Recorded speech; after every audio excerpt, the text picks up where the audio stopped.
Vamos entonces a hablar de la elección con Monseñor Héctor Aguer. Monseñor, buenas noches. Gracias por haber venido a clase ejecutiva. Es un gusto estar con ustedes. Me permito introducir a su excelencia reverendísima, Monseñor Héctor Rubén Aguer, arzobispo metropolitano de la Ciudad de La Plata y presidente de la Comisión Episcopal de Educación Católica. Monseñor Aguer nació en el barrio porteño de Mataderos y se ordenó sacerdote en el 72. Realizó sus estudios superiores en Humanidades y Filosofía en el Seminario Metropolitano de Buenos Aires, estudió Lengua Hebrea en el Departamento de Estudios Bíblicos del Instituto de Cultura Religiosa Superior y Teología en la Facultad de Teología de la UCA, de la Universidad Católica Argentina. En la Conferencia Episcopal fue miembro de la Comisión de Fe y Cultura y actualmente lo es de las Comisiones de Catequesis y de Educación Católica. Es asimismo Gran Prior para la Argentina de la Orden del Santo Sepulcro de Jerusalén, capellán conventual de la Soberana Orden de Malta y gran canciller de la Universidad Católica de La Plata. En la Santa Sede es consultor de la Pontificia Comisión para América Latina, miembro de la Pontificia Comisión para los Bienes Culturales de la Iglesia y del Consejo Internacional para la Catequesis, y es socio honorario de la prestigiosa Pontificia Academia de Santo Tomás de Aquino. Ha sido nombrada por su Santidad Benedicto XVI miembro del Pontificio Consejo Justicia y Paz, creado por Pablo VI anteriormente, cuya meta es promover la paz en el mundo de acuerdo a las enseñanzas de las Sagradas Escrituras y justamente de la doctrina social de la Iglesia. Sacerdote, intelectual, investigador inclusive del CONICET, docente, escritor, conferencista, especialista en temas de filosofía, teología y catequesis. Monseñor Aguer ha tenido a su cargo en determinados momentos pronunciamientos muy duros sobre la situación moral de la sociedad argentina. Y lo ha hecho en diferentes ocasiones y en diferentes periodos presidenciales.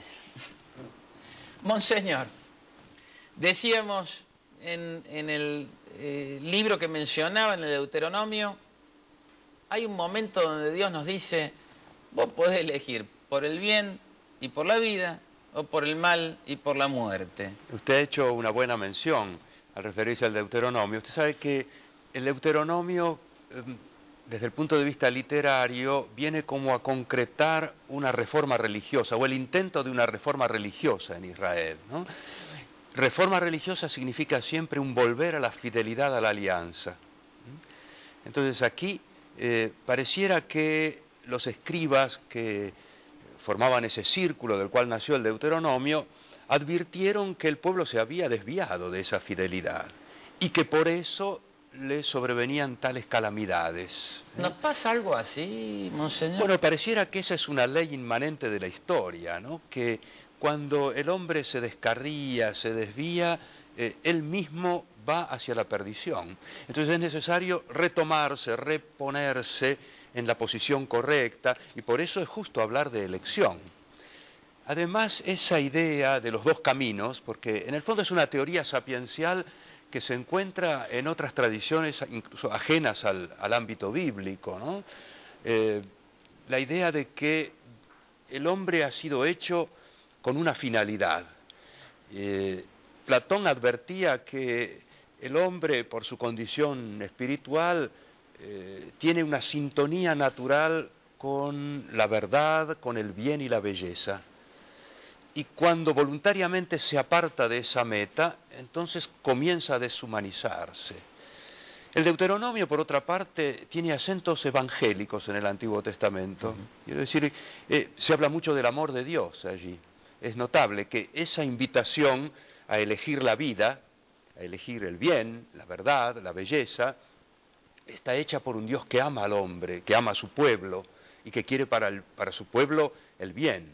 Justamente Deuteronomio, tengo entendido, que quiere decir algo así como segunda ley. Segunda ley. Es la ley Sí. de Dios para, digamos, es una de las expresiones más antiguas, si no es la más antigua escrita en la humanidad, con una propuesta de una sociedad fundada en la solidaridad, en la fraternidad, en la justicia y en el amor. El Deuteronomio insiste mucho en eso, pero son valores que están en la revelación hecha por Dios a Moisés. El Código de la Alianza, que aparece en el libro del Éxodo a continuación del Decálogo de los 10 Mandamientos, es como la versión cultural, social, política, podríamos decir incluso, de los 10 Mandamientos. Entonces, ese es el ideal que determinó la creación del pueblo de Dios, al cual el pueblo de Dios no siempre permaneció fiel. Además, los escritores del Deuteronomio son autores también de otros libros bíblicos que presentan un juicio acerca de la historia. En la historia del pueblo de Dios y de las naciones, en realidad, que están en vinculación con él, tiene un carácter en cierto modo dialéctico, es decir, el pueblo es fiel a la alianza, le va bien, el pueblo deserta de esa fidelidad y recibe el influjo negativo de sus vecinos o la invasión de los grandes imperios. Cuando retorna a la fidelidad de Dios, se restaura la vida popular, ¿no? La organización social y demás, y así sucesivamente. Y pareciera que el Deuteronomio queda como abierto, precisamente porque al final del libro aparece esa idea de la elección, uno puede elegir cualquiera de los dos caminos. Bueno, en realidad el Deuteronomio está apuntando a la nueva alianza, al Nuevo Testamento, al Evangelio, ¿no? Ahora, Monseñor, yo tomo todas estas palabras escritas, no solo las que está diciendo usted, las que están escritas en la Biblia, las que sentimos de alguna manera sin ser tan leídos. Y sin embargo, por el otro las comparo y veo la pobreza, los chicos muertos de hambre, la corruptela, la apología de la fealdad, de lo incorrecto, de lo torcido. Digo, pucha, pero ¿cómo es la cosa? Porque no coincide casi nada. Y eso es resultado de una mala elección, precisamente, ¿no? Ahora, usted señala llagas muy profundas de la sociedad contemporánea, que se dan en la Argentina y en otros lugares del mundo. Y en la Argentina, ahora usted en la introducción hacía referencia a una situación de incomodidad que experimenta mucha gente, y es correcto que así sea, porque nosotros nos creíamos demasiado protegidos, nos creíamos al amparo de una crisis de la cultura global que en otros países ha dado frutos amargos hace ya varias décadas. En la Argentina pareciera que todo llega tarde, quizás sea por nuestra ubicación en este lejano sur, pero finalmente llega.